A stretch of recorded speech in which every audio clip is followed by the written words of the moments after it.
You approach a Zen master and ask, "What is the essence of Zen?" The master pauses, looks up, and replies, "Have you finished your rice? Then wash your bowl." Wait, what? That's it? No grand truths? No mystical insight? Just washing a bowl? Welcome to the world of Zen Buddhism, where the profound hides in the ordinary, and the answers leave you with more questions. Today, we'll dive into Zen's mysterious roots, its teachings, and its mind-bending paradoxes. Is it a religion, a philosophy, or something far stranger? Let's find out. Our story begins 1,500 years ago in ancient India. A monk named Bodhidharma, shrouded in mystery and legend, embarks on a perilous journey to China. His mission? To spread the teachings of Buddhism. But here's where it gets strange. When Bodhidharma arrived, he didn't just teach Buddhist scriptures. No, he did something radical. He meditated in a cave for 9 years. Legend has it, he even cut off his eyelids to stop himself from falling asleep. Hardcore, right? Fun fact. This is why Zen monks drink a lot of tea. It's said tea plants sprouted from where his eyelids fell. Bodhidharma's radical approach emphasized direct experience over scripture. He taught that enlightenment couldn't be found in books or rituals, but in silence, meditation, and self-discovery. Thus, Zen, or as it was called in China, Chan, was born. Zen isn't your typical Buddhism.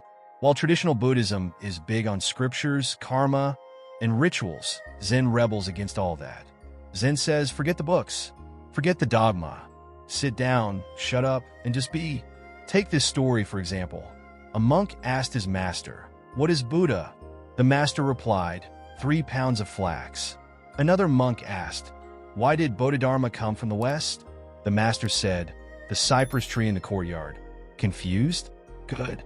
That's the point. These cryptic responses, called koans, are designed to short-circuit your rational brain and push you toward enlightenment. They're like riddles with no logical answer. But here's the kicker.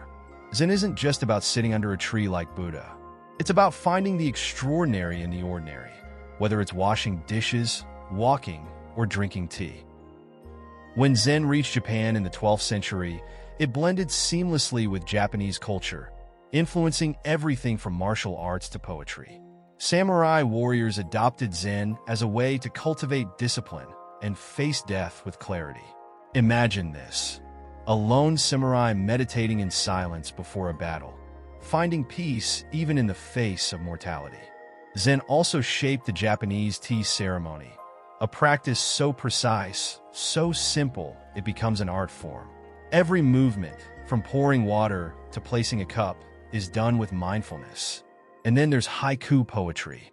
Just 3 lines, 17 syllables, capturing the essence of a moment. An old silent pond. A frog jumps into the water. Splash. Silence again. This is Zen. Simplicity. Presence. The infinite within the finite. So, is Zen a religion or a philosophy? The answer might surprise you. It's both, and neither. Zen has religious elements. Monks, temples, rituals, and a lineage tracing back to Buddha. But it's also deeply philosophical, exploring ideas like impermanence, non-duality, and the nature of consciousness. Think of Zen as a bridge. It connects the sacred and the mundane, the spiritual and the practical.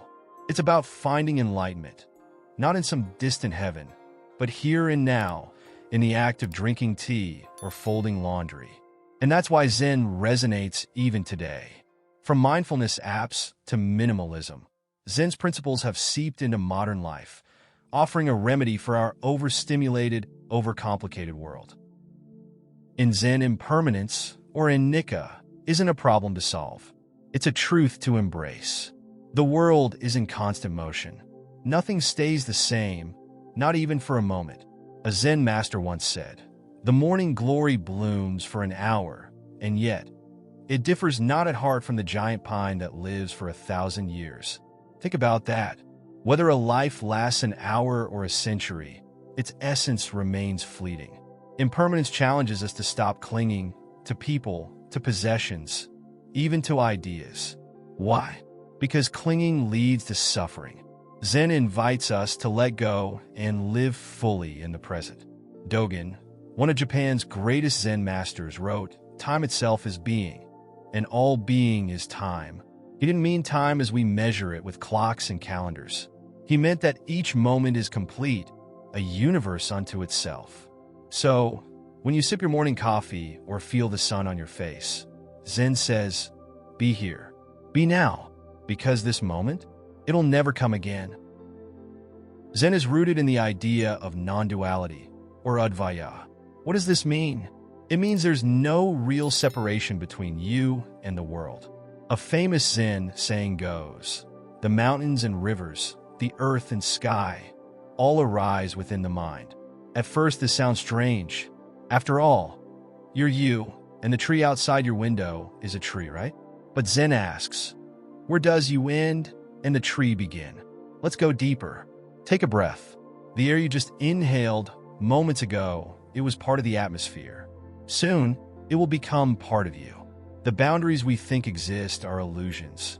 Non-duality also applies to opposites. Life and death, joy and sorrow, self and other.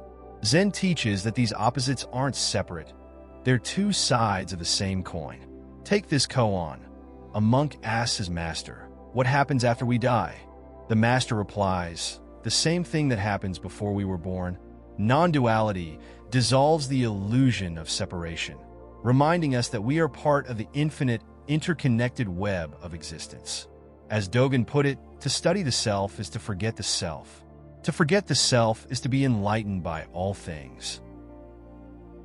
Now, let's tackle Zen's most profound idea, the nature of consciousness. Zen doesn't define consciousness as a thing. Instead, it's a process, a flow like water in a stream. It's always changing, always present, yet impossible to grasp. One of Zen's most famous teachings comes from Huangbua, a Chinese Zen master, who said, "The mind is like a mirror. Dust gathers on it. Wipe it clean." The dust here symbolizes thoughts, desires, and distractions. Zen meditation, or zazen, isn't about stopping thoughts. It's about seeing them for what they are, temporary ripples on the surface of consciousness. Another Zen master, Haikus, once asked, "What is the sound of one hand clapping?" This isn't a riddle to solve. It's a challenge to experience consciousness directly beyond logic. Zen's ultimate goal isn't to understand consciousness, but to awaken to it. As the Heart Sutra declares, form is emptiness, and emptiness is form. Consciousness isn't separate from the world. It is the world. Zen isn't about theories or beliefs. It's about practice. Sitting meditation, or zazen, is the heart of Zen. It's deceptively simple: sit, breathe, be present. But in that simplicity lies the path to awakening. Zen also teaches mindfulness in everyday activities. Whether you're washing dishes, walking, or drinking tea, do it fully. As Zen master Thich Nhat Hanh said, "Drink your tea slowly and reverently, as if it is the axis on which the whole world revolves." This isn't just poetic, it's a blueprint for living. By being fully present, we transcend the mundane and touch the infinite. But Zen isn't about perfection. It's about embracing imperfection. Another saying goes, before enlightenment, chop wood, carry water. After enlightenment, chop wood, carry water.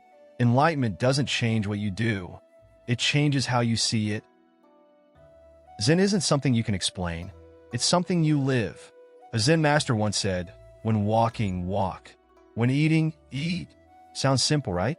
But think about it. How often are you fully present? Zen challenges us to wake up, not to some mystical reality, but to this moment. Because, as Zen teaches, the ordinary is extraordinary. Zen is a way of seeing, a way of being. It's a reminder that life is fleeting, that separation is an illusion, and that consciousness is vast and infinite. As Zen master Suzuki Roshi said, Zen is not some kind of excitement, but concentration on our usual everyday routine. Maybe Zen isn't something you learn. Maybe it's something you realize. So, let me leave you with this koan. When the wind blows, where does it go? Think about it, or don't. Maybe the answer lies in the silence between the words. So, whether you see Zen as a religion, a philosophy, or just a way to live, one thing is clear. Zen isn't about answers. It's about questions.